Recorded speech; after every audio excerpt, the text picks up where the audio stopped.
नमस्कार। BA first semester economics और हमारा चैप्टर है लागत। लागत में आज हम सब पढ़ेंगे औसत स्थिर लागत। तो औसत स्थिर लागत क्या है, तो इसको तीन खंडों में औसत स्थिर लागत को हम लोग पढ़ेंगे। पहले औसत स्थिर लागत की अर्थ, उसके बाद एक सारणी और उसके बाद सारणी के द्वारा वक्र किस प्रकार से बनाया जाता है उसको भी हम सब समझेंगे। तो पहले औसत स्थिर लागत का अर्थ। तो औसत स्थिर लागत सीधा स्थिर लागत से संबंधित है। तो कुल स्थिर लागत में कुल उत्पादित इकाइयों का भाग देने से जो भागफल प्राप्त होता है उसे औसत स्थिर लागत कहा जाता है। कुल स्थिर लागत तुम्हें पता है, और प्लांट में कितनी वस्तुओं का उत्पादन हुआ है तो सीधा फार्मूला है कुल औसत स्थिर लागत बराबर कुल स्थिर लागत बटे कुल उत्पादित इकाइयां। मान लिया कि एक फर्म है, उसकी कुल लागत 1000 रुपए है और वह 100 इकाइयों का उत्पादन करता है। तो 1000 में 100 का भाग दे दो, जो भागफल आएगा वो क्या कहलाएगा? एवरेज फिक्स्ड कॉस्ट, औसत स्थिर लागत। तो इसके 2 जीरो रिमूव करते हैं, 2 जीरो रिमूव करते हैं तो कितनी हो गई? 10 रुपए। किसकी लागत है? एक औसत, एक जो इकाई है उसकी औसत स्थिर लागत कितनी है? 10 रुपए। तो इस प्रकार से आप औसत स्थिर लागत ज्ञात कर सकते हैं। औसत स्थिर लागत ज्ञात करने का जो सूत्र है, फार्मूला है, कुल स्थिर लागत बटे कुल उत्पादित इकाइयां। AFC बराबर टोटल फिक्स्ड कॉस्ट बटे टोटल क्वांटिटी प्रोडक्शन की। औसत स्थिर लागत की ये सारणी है। इसमें पहले कॉलम में वस्तु की इकाइयों को प्रदर्शित किया गया, दूसरे कॉलम में कुल स्थिर लागत को प्रदर्शित किया गया और तीसरे कॉलम में औसत स्थिर लागत AFC को हम लोग ज्ञात करेंगे। इसमें हमने जो है लिख लिया, निकालेंगे। एक फर्म में जब कोई उत्पादन, किसी अभी उत्पादन शुरू नहीं हुआ, फिर भी हम चूंकि प्लांट और मशीनरी में स्थिर लागत, तो इसमें 200 रुपए का व्यय फर्म के मालिक ने किया है और औसत लागत अभी निकालनी नहीं है।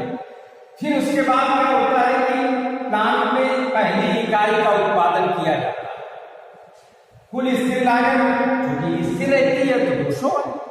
उसके बाद 200 में एक अगर भाग करेंगे कितना आएगा? 200 आएगा। तो पहली इकाई जो है, एक इकाई की औसत लागत कितनी हो गई? 200 रुपए। दूसरी इकाई का जब उत्पादन शुरू होता है तो 200 स्थिर लागत है और 200 में जब 2 का भाग करेंगे तब कितना आ जाएगा? 100 रुपए। तो दूसरी इकाई जो उत्पादित की जा रही है उसकी औसत फिक्स्ड का औसत स्थिर लागत, एवरेज फिक्स्ड कॉस्ट कितनी है? वो 100 रुपए। इस प्रकार से जब एक उत्पादक 5वीं इकाई का जब उत्पादन करता है तो स्थिर लागत 200 रुपए में जब 5 का डिवाइड करेगा 5 से तो कितनी आ जाएगी? औसत लागत 40। तो इस प्रकार से, और ये फार्मूला याद रखें, average fixed cost is equal to total fixed cost upon total quantity. कुल स्थिर लागत बटे कुल उत्पादित इकाइयों के सूत्र के द्वारा ही ये ज्ञात है। तो इस प्रकार से सारणी का विश्लेषण हो गया।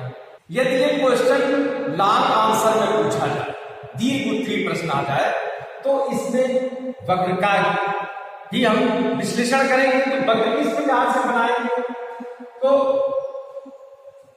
2 अक्ष, x अक्ष और y अक्ष। तो x अक्ष में किसका प्रदर्शन करेंगे? तो x अक्ष में उत्पादन को प्रदर्शित करेंगे और वो y अक्ष में किसको प्रदर्शित करेंगे? तो लागत को प्रदर्शित करेंगे। अब इस वक्र का निर्माण कैसे होगा? तो इसमें लागतों का हमने कर लिया। अब अधिकतम कितनी है? 200। तो उसी आधार पर हमने 200 अधिकतम लागत निर्धारित दिया। इकाइयां 1 से 5 इकाइयों का उत्पादन होता है, तो ये हमने इसका इधर इकाइयों को प्रदर्शित कर लिया। अब जब पहली इकाई का उत्पादन होता है तो औसत AFC कितनी है 200, तो यहाँ पे हमने पहला बना दिया और उसको यहाँ पे नंबर डाल दिया, तो इस प्रकार से ये बिंदु बन गया। उसी प्रकार से जब दूसरी इकाई का उत्पादन किया तो उसकी औसत फिक्स्ड कास्ट और फिक्स्ड स्थिर लागत कितनी आई, तो ये यहाँ पे 200 थे, ये यहाँ पे 100 रुपए आ गए, यहाँ पे बिंदु लगा लिया।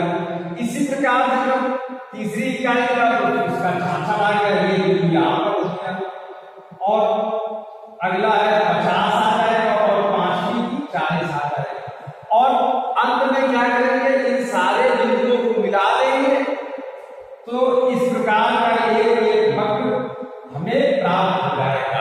ऊपर से नीचे दाएं बाएं से दाईं और नीचे गिरता हुआ एक अक्षीय वक्र होता है। तो इस प्रकार से हम औसत स्थिर लागत सारणी और वक्र का निर्माण कर लेते हैं। धन्यवाद।